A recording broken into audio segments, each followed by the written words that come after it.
Bili ka ng bili ng insecticide at delikado pa sa bahay nyo dahil baka kung saan mailagay at kung saan makahalo ito sa pagkain nang hindi mo sinasadya. Ito ang paraan natin dahil nga nagtatanim tayo ng pechay. Kailangan lagi ng insecticide araw-araw, hindi tayo naubusan, walang gastos dahil ako mismo ang gumagawa niyan. Ito, papakita ko sa inyo maya-maya lang kung paano natin ginagawa yang insecticide na yan.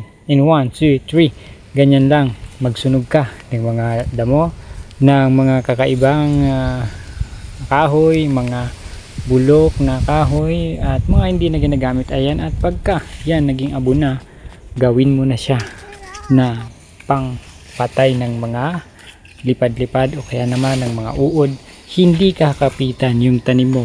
Kahit ano pa man yan, talagang talo yan. Ganito lang natin yung ginawa.